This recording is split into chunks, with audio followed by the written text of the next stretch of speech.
행복의 문이 여는 창의문교회의 수요일 매일 큐티 시간입니다. 하나님은 우리의 피난처가 되시며 찬양 드리시겠습니다.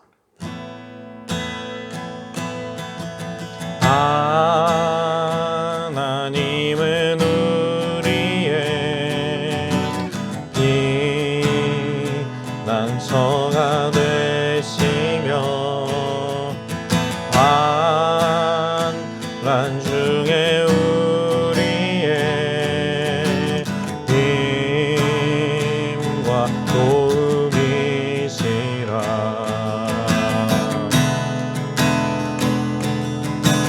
너희는 가만히 있어 주가 하나님 회말지어다.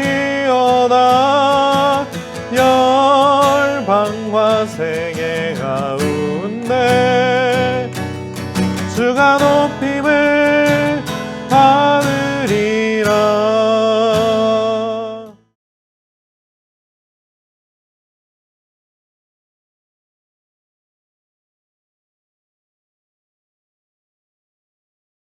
제10장. 노아의 아들 셈과 함과 야벳의 족보는 이러하니라. 홍수 후에 그들이 아들들을 낳았으니 야벳의 아들은 고멜과 마곡과 마대와 야완과 두발과 메섹과 디라스요, 고멜의 아들은 아스크나스와 리밧과 도갈마요, 야완의 아들은 엘리사와 달시스와 기띔과 도다님이라. 이들로부터 여러 나라 백성으로 나뉘어서 각기 언어와 종족과 나라대로 바닷가의 땅에 머물렀더라. 함의 아들은 구스와 미스라임과 붓과 가나안이요, 구스의 아들은 스바와 하윌라와 삽다와 라마와 삽드가요, 라마의 아들은 스바와 드단이며, 구스가 또 니므롯을 낳았으니 그는 세상의 첫 용사라. 그가 여호와 앞에서 용감한 사냥꾼이 되었으므로 속담에 이르기를 아문은 여호와 앞에 니므롯같이 용감한 사냥꾼이로다 하더라. 그의 나라는 시날 땅의 바벨과 에렉과 악갓과 갈레에서 시작되었으며, 그가 그 땅에서 아수르로 나아가 니느웨와 르호보딜과 갈라와 및 니느웨와 갈라 사이에 레센을 건설하였으니 이는 큰 성읍이라. 미스라임은 루딘과 아나밈과 르하빔과 납두힘과 바드르심과 가슬루힘과 갑도림을 낳았더라. 가슬루힘에게서 블레셋이 나왔더라. 가나안은 장자 시돈과 헷을 낳고 또 여부스 족속과 아모리 족속과 기르가스 족속과 히위 족속과 알가 족속과 신 족속과 아르왓 족속과 스말 족속과 하맛 족속을 낳았더니 이후로 가나안 자손의 족속이 흩어져 나아갔더라. 가나안의 경계는 시돈에서부터 그라를 지나 가사까지와 소돔과 고모라와 아드마와 스보임을 지나 라사까지였더라. 이들은 함의 자손이라 각기 족속과 언어와 지방과 나라대로였더라. 셈은 에벨 온 자손의 조상이요 야벳의 형이라. 그에게도 자녀가 출생하였으니 셈의 아들은 엘람과 아수르와 아르박삿과 룻과 아람이요, 아람의 아들은 우스와 훌과 게델과 마스며, 아르박삿은 셀라를 낳고 셀라는 에벨을 낳았으며, 에벨은 두 아들을 낳고 하나의 이름을 벨렉이라 하였으니 그때 세상이 나뉘었으며 벨렉의 아우의 이름은 욕단이며, 욕단은 알모닷과 셀렙과 하살마윗과 예라와 하도람과 우살과 디글라와 오발과 아비마엘과 스바와 오빌과 하윌라와 요밥을 낳았으니 이들은 다 욕단의 아들이며, 그들이 거주하는 곳은 메사에서부터 스발로 가는 길의 동쪽 산이었더라. 이들은 셈의 자손이니 그 족속과 언어와 지방과 나라대로였더라. 이들은 그 백성들의 족보에 따르면 노아 자손의 족속들이요, 홍수 후에 이들에게서 그 땅의 백성들이 나뉘었더라.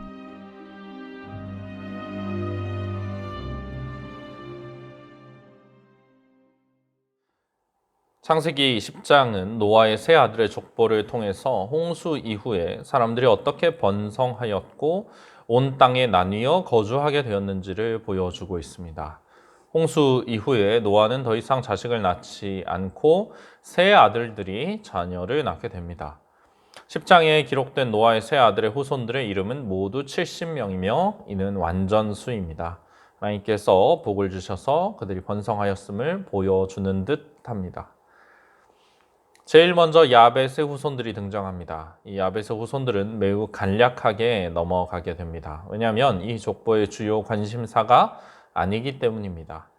야벳의 아들 7명과 그들 중 고멜 그리고 야완의 아들 7명을 기록하고 있고 나머지에 대해서는 기록하지 않고 있습니다.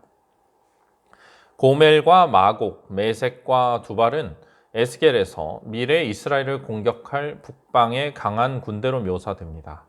마대는 이사야에서 바벨론을 공격할 민족으로 등장하고 페르시아 제국의 한 축이 됩니다. 이들은 티그리스 강 북쪽과 카스피해 인근에 살았습니다. 다시스는 요나가 니느웨에 하나님의 말씀을 전하라고 하시는 그 음성을 피해서 도망쳤던 곳입니다. 솔로몬의 상선이 왕래하기도 했던 항구입니다. 깃딤은 이사야, 에스겔, 예레미야에서 언급되는 지역입니다. 이들로부터 사람들이 여러 나라 백성으로 나뉘어져서 각각 언어와 종족과 나라대로 거주하게 됩니다. 야벳의 후손들이 거주한 지역은 바닷가의 땅입니다. 바닷가의 땅이라는 말은 성경에서 서쪽을 의미하거나 먼 곳을 의미하기도 합니다. 야벳의 후손들이 거주한 것은 보통 소아시아 그리고 유럽으로 이해합니다. 이들이 이스라엘과 멀리 떨어진 지역에 살았던 것을 알 수 있습니다. 셈과 함께 아버지의 허물을 덮어준 야벳의 자손은 하나님께 받은 복대로 번성합니다. 후에 세상 가운데 창대한 영향을 미치게 됩니다. 6절부터는 함의 후손을 기록하고 있습니다. 이들은 야벳과 달리 이스라엘의 가까이에서 밀접한 관계를 가지고 살았던 이들입니다. 구스는 북동 아프리카 지역, 미스라임은 이집트 지역입니다. 붓은 에스겔에서 구스와 나란히 언급되는 것으로 볼 때 아프리카의 한 지역으로 생각할 수 있습니다. 가나안은 이스라엘 민족이 들어가 차지할 땅입니다. 가나안의 후손들 중 상당수가 후에 가나안 땅에 살고 있는 민족으로서 등장하게 됩니다. 함의 족보는 야벳의 족보에 비하면 훨씬 자세하게 기록되어 있습니다. 함의 4아들 그리고 3명의 후손들의 다음 세대까지 기록합니다. 그중 니므롯의 삶이 특별히 다루어지고 있습니다. 니므롯은 구스의 아들입니다. 그런데 니므롯은 다른 형제들과 같이 언급되지 않고 별도로 구스가 또 니므롯을 낳았으니 라는 표현으로 언급되고 있습니다. 니므롯은 세상의 첫 용사라고 묘사됩니다. 용사, 기볼이라는 표현은 창세기 6장 4절에서 하나님의 아들들과 사람의 딸들 사이에 태어난 네피림을 부르던 표현입니다. 홍수 이후에 첫 용사가 니므롯으로 시작이 된 것입니다. 그는 여호와 앞에서 사냥의 용사입니다. 니므롯을 묘사하면서 여호와 앞에서라는 수식어가 2번 등장하는데 이 표현은 긍정적이라기보다는 부정적인 의미를 가졌을 가능성이 높습니다. 하나님에게 도전하는 듯한 모습을 묘사한 것으로 보입니다. 니므롯의 이름은 우리가 반역하리라 라는 의미를 가집니다. 사냥의 용사라는 표현은 짐승이 아니라 사람을 사냥하는 사냥꾼으로도 볼 수가 있습니다. 용사라 불렸던 네피림이 그 힘을 가지고 하나님을 위해서 살지 않고 자기를 위해서 사용했던 것처럼, 그래서 홍수 심판을 불러왔던 것처럼 니므롯도 힘으로 사람들을 의롭지 않게 다스린 폭군이 아니었나, 그런 추측이 가능합니다. 니므롯의 이름은 널리 알려졌고 그의 이름이 들어간 속담이 생길 정도였습니다. 니므롯은 메소포타미아의 유브라데와 티그리스 유역을 따라 바벨론과 아수르를 세우고 성을 건축했습니다. 아수르의 니느웨, 르호보달과 갈라와 레센 성을 건축합니다. 가인처럼 성을 건축하는 모습입니다. 그의 나라는 시날 땅의 바벨을 포함하고 있는데 이 바벨은 바벨탑 사건 뒤에 나올 그것과 연결됩니다. 하나님의 징벌이 임한 곳입니다. 니므롯이 바벨탑을 쌓는 일을 주도했을 가능성도 충분히 존재합니다. 유대인들이 유월절 기간에 읽는 책인 하가다에서는 니므롯을 바벨탑을 쌓아서 하나님에게 반역하도록 사람들을 이끈 자로 묘사하고 있습니다. 이러한 니므롯의 삶은 마치 가인과 그 후손이 도시를 세우면서 문명에 치중했던 모습과 닮았습니다. 또한 바벨론과 아수르는 후에 이스라엘을 공격하고 멸망시킨 제국으로 발전하게 됩니다. 이런 점에서 이 족보는 니므롯을 중요한 인물로 다뤘을 것입니다. 니므롯 다음은 미스라임의 7 아들입니다. 이 중 가슬루힘에게서 블레셋이 나왔다 언급하고 있습니다. 그리고 15절에서 20절까지 가나안의 후손이 등장합니다. 가나안의 후손이 살았던 지역이 아주 자세하게 묘사되어 있습니다. 이 이름들은 이후 창세기 15장 그리고 여호수아 3장 등에서 다시 등장하게 됩니다. 이들 중에 가나안, 헷, 여부스, 아모리, 기르가스, 히위는 하나님께서 이스라엘에게 몰아내라고 명령하신 가나안 7족속 중 6입니다. 가나안의 경계는 시돈에서부터 그랄과 가사인 블레셋, 동쪽으로 사해 남부를 지나 라사까지였습니다. 이것이 그들의 초기 경계입니다. 함의 자손으로서 그들은 강력한 힘을 가졌지만 형제들의 가장 낮은 종이 되리라는 저주를 받았습니다. 가나안 정복을 통해서 이스라엘에게 패배하고 종속될 것을 암시합니다. 함의 자손은 형제인 셈의 자손과 대적이 되고 원수가 됩니다. 함의 자손도 각기 족속과 언어와 지방과 나라대로 거주하게 됩니다. 21절부터는 셈의 후손들의 족보입니다.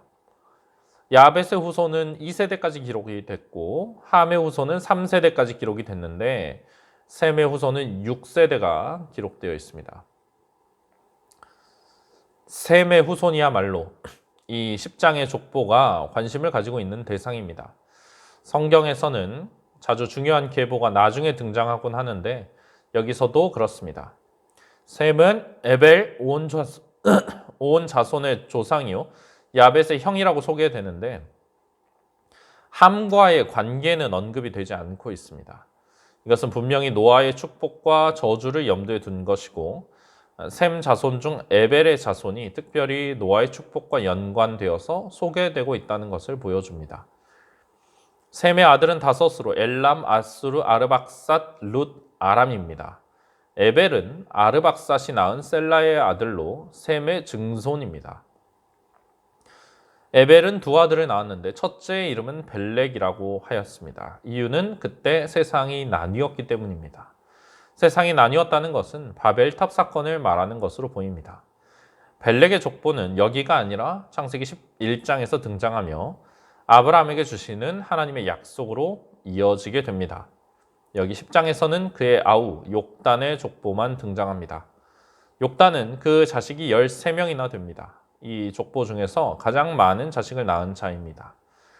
하나님께서 주시는 번성케 하는 복이 그와 함께 했음을 알 수가 있습니다. 셈의 자손들도 족속과 언어와 지방과 나라대로 나뉘게 됩니다. 하나님께서는 이 족보를 통해서 홍수 후에 사람들이 하나님의 약속대로 땅 위에 번성하고 퍼져나가는 것, 온 세상을 충만하게 채우는 것을 보여주십니다. 이것은 하나님께서 주시는 복입니다. 하지만 여기에 기록된 이들의 족보는 하나님을 경외하는 언약 백성들은 아닙니다. 그들이 세상에서 번성하고 힘을 자랑하고 여러 가지 일들을 행하고 업적을 세웠다 하더라도 그들은 결국 하나님을 따르지 않는 삶을 산 이들입니다. 11장에 나오는 이 벨렉의 족보, 아브라함으로 연결되는 그 족보에 속한 자들, 그들이 정말 하나님을 경외하고 언약을 이어받는 자들임을 보여줍니다. 하나님을 따르지 않는 자들, 아무리 강한 힘을 가지고 있고 강성하더라도 결국 멸망하게 된다는 것을 우리는 기억해야 합니다.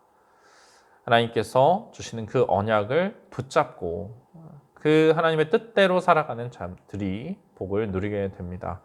우리 이러한 말씀대로 그 복을 붙잡는 저와 여러분이 되기를 소망합니다. 주신 말씀을 기억하며 기도하시겠습니다.